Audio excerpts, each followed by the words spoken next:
Dengan menegakkan kebenaran dari berbagai bentuk abuse of power, kekuasaan, itu harus dihadapi secara bersama-sama. Dan Ibu Mega juga memberikan apresiasi kepada para guru besar, tokoh-tokoh civil society, yang mereka ikut menyuarakan sebagai sahabat-sahabat pengadilan. Maka Ibu Mega menulis sebagai seorang warga negara Indonesia, atribusi ini menunjukkan bahwa apa yang Ibu Mega sampaikan itu betul-betul sebagai harapan terbaik agar hakim MK dapat mengedepankan sikap kenegarawanan. Mas, sudah merupakan sidang pemeriksaan pembuktian terakhir, ya tinggal menunggu. Kebetulan kali ini dibuka kesempatan untuk menyampaikan kesimpulan, sehingga para pihak bisa menyampaikan kesimpulan sebagaimana yang mereka tangkap dari seluruh proses yang ada di situ. Kita tunggu saja nanti tanggal 16 ketemu lagi. Kebetulan kan mahkamah tidak libur ya. Tadi dikasih dispensasi sedikit 2 hari, tadi nggak ada. Ada sehari aja gitu loh. Tapi karena ada masukan, jadi kita harus mengikuti arus bawah, sehingga ditampung lah arus bawah ya 2 hari gitu. 2 hari, tapi setelah itu masuk kembali seperti biasa.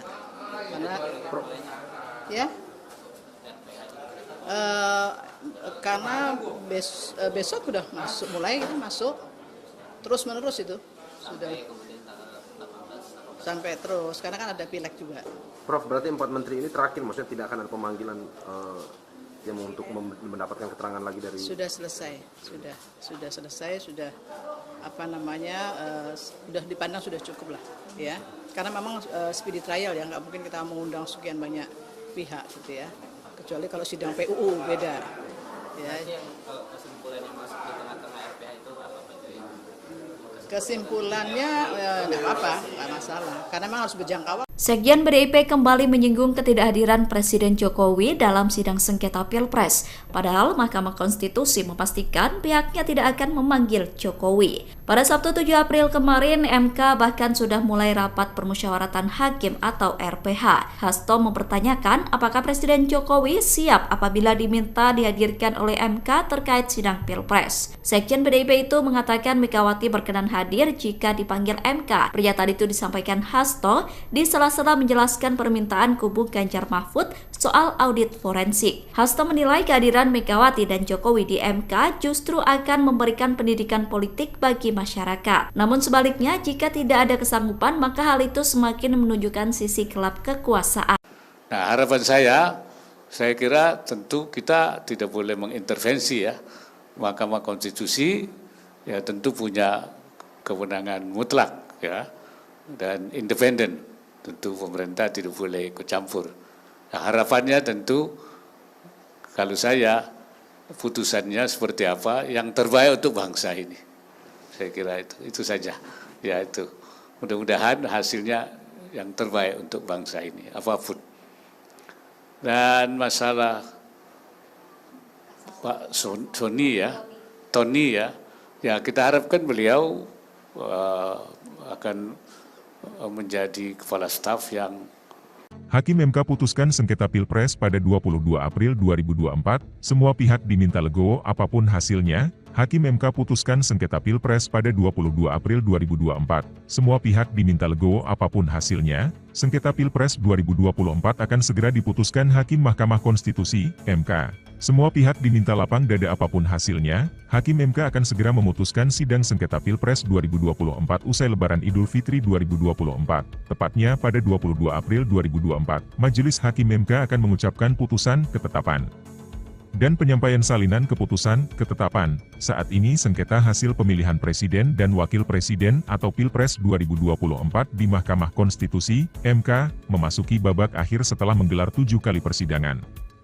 Selanjutnya, 8 hakim konstitusi akan mengadakan rapat permusyawaratan hakim, RPH, untuk membuat putusan yang akan dibacakan seusai Lebaran mendatang. Terkait hal tersebut, pengamat politik Indikator Politik Indonesia Bawono Kumoro mengimbau semua pihak, termasuk ketiga pasangan Capres-Cawapres peserta Pilpres 2024, untuk bisa menerima apapun putusan MK terkait gugatan tersebut nantinya. Dia menegaskan, siap berkontestasi artinya siap kalah atau menang, apapun keputusan MK tentu harus diterima semua pihak secara besar hati, lapang dada, dan legawa. Karena putusan MK merupakan putusan final dan mengikat, kata Bawono, Sabtu, 6 April 2024. Diketahui, paslon Capres-Cawapres nomor urut 01 Anies Baswedan Muhaimin Iskandar, Amin, dan 03. Ganjar Pranowo Mahfud MD menggugat hasil Pilpres 2024 yang telah ditetapkan Komisi Pemilihan Umum, KPU. Hasil Pilpres 2024 itu sendiri dimenangkan Capres-Cawapres 02 Prabowo Subianto Gibran Rakabuming Raka. Dalam perjalanan 7 kali persidangan, Bawono menilai bukan hal mudah bagi penggugat untuk membuktikan bahwa telah terjadi kecurangan secara terstruktur, sistematis, dan masif atau TSM dalam Pilpres 2024.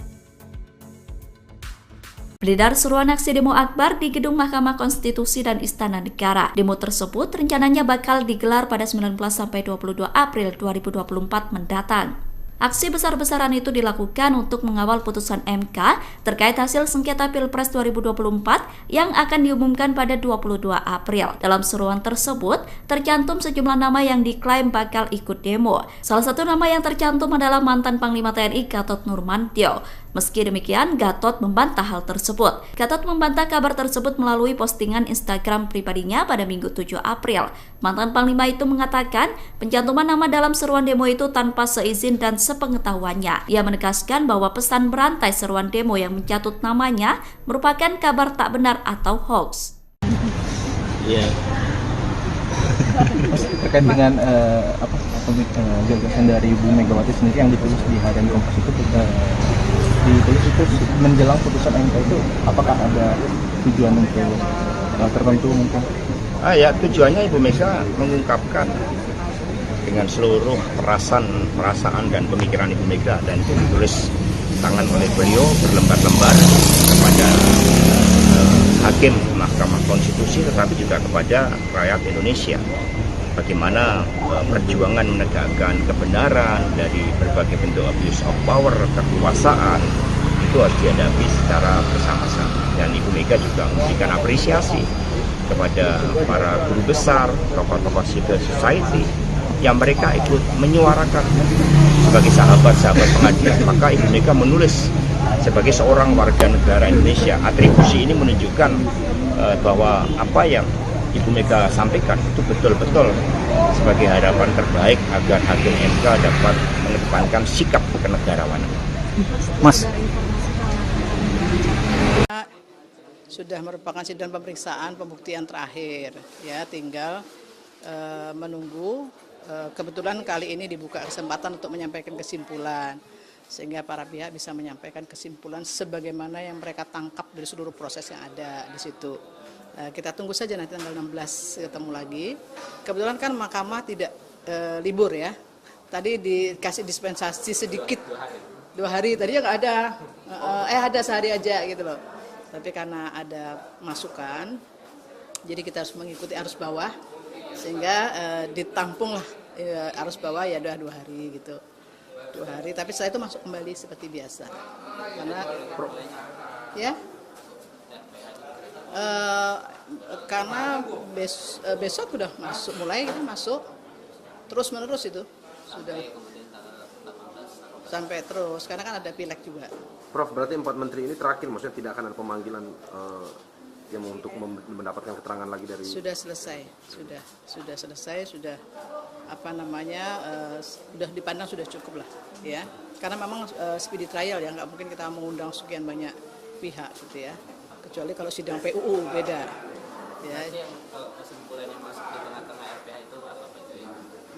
Kesimpulannya nggak apa-apa, nggak masalah. Karena memang harus berjangkauan. Sekjen PDIP kembali menyinggung ketidakhadiran Presiden Jokowi dalam sidang sengketa Pilpres. Padahal Mahkamah Konstitusi memastikan pihaknya tidak akan memanggil Jokowi. Pada Sabtu 7 April kemarin, MK bahkan sudah mulai rapat permusyawaratan hakim atau RPH. Hasto mempertanyakan apakah Presiden Jokowi siap apabila diminta dihadirkan oleh MK terkait sidang Pilpres. Sekjen PDIP itu mengatakan Megawati berkenan hadir jika dipanggil MK. Pernyataan itu disampaikan Hasto di sela-sela menjelaskan permintaan kubu Ganjar Mahfud soal audit forensik. Hasto menilai kehadiran Megawati dan Jokowi di MK justru akan memberikan pendidikan politik bagi masyarakat. Namun sebaliknya, jika tidak ada kesanggupan, maka hal itu semakin menunjukkan sisi gelap kekuasaan.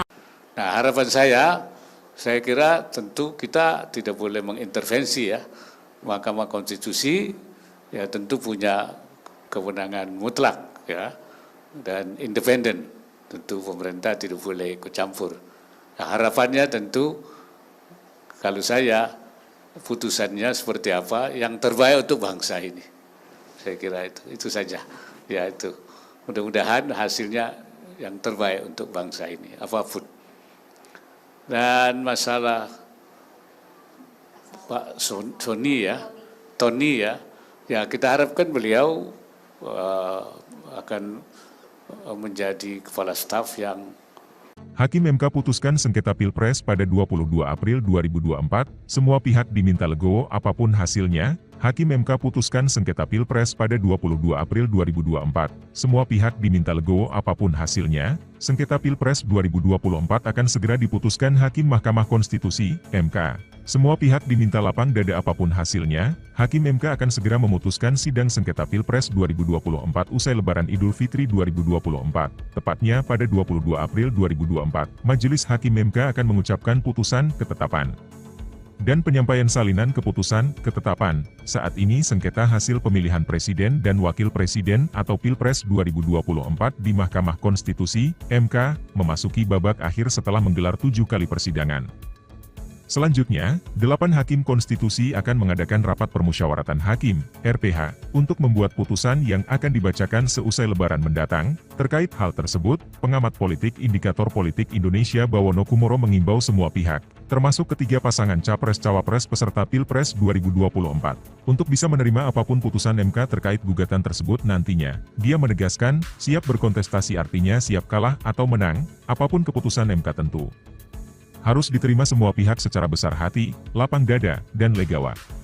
Karena putusan MK merupakan putusan final dan mengikat, kata Bawono, Sabtu, 6 April 2024. Diketahui, paslon Capres-Cawapres nomor urut 01 Anies Baswedan Muhaimin Iskandar, Amin, dan 03 Ganjar Pranowo Mahfud MD menggugat hasil Pilpres 2024 yang telah ditetapkan Komisi Pemilihan Umum, KPU.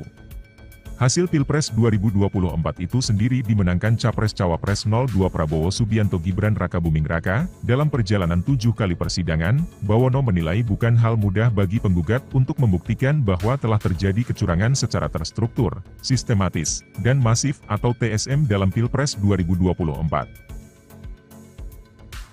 Beredar seruan aksi demo akbar di Gedung Mahkamah Konstitusi dan Istana Negara. Demo tersebut rencananya bakal digelar pada 19-22 April 2024 mendatang. Aksi besar-besaran itu dilakukan untuk mengawal putusan MK terkait hasil sengketa Pilpres 2024 yang akan diumumkan pada 22 April. Dalam seruan tersebut, tercantum sejumlah nama yang diklaim bakal ikut demo. Salah satu nama yang tercantum adalah mantan Panglima TNI Gatot Nurmantio. Meski demikian, Gatot membantah hal tersebut. Gatot membantah kabar tersebut melalui postingan Instagram pribadinya pada Minggu 7 April. Mantan Panglima itu mengatakan, pencantuman nama dalam seruan demo itu tanpa seizin dan sepengetahuannya. Ia menegaskan bahwa pesan berantai seruan demo yang mencatut namanya merupakan kabar tak benar atau hoax. Terkait dengan gagasan dari Ibu Megawati sendiri yang ditulis di harian Kompas itu ditulis itu menjelang putusan MK itu, apakah ada tujuan untuk tertentu mungkin? Ya, tujuannya Ibu Mega mengungkapkan dengan seluruh perasaan dan pemikiran Ibu Mega, dan itu ditulis tangan oleh beliau berlembar-lembar kepada Hakim Mahkamah Konstitusi, tetapi juga kepada rakyat Indonesia. Bagaimana perjuangan menegakkan kebenaran dari berbagai bentuk abuse of power, kekuasaan, itu harus dihadapi secara bersama-sama. Dan Ibu Mega juga memberikan apresiasi kepada para guru besar, tokoh-tokoh civil society, yang mereka ikut menyuarakan sebagai sahabat-sahabat pengadilan. Maka Ibu Mega menulis sebagai seorang warga negara Indonesia. Atribusi ini menunjukkan bahwa apa yang Ibu Mega sampaikan itu betul-betul sebagai harapan terbaik agar Hakim MK dapat mengedepankan sikap kenegarawanan. Mas, sudah merupakan sidang pemeriksaan pembuktian terakhir.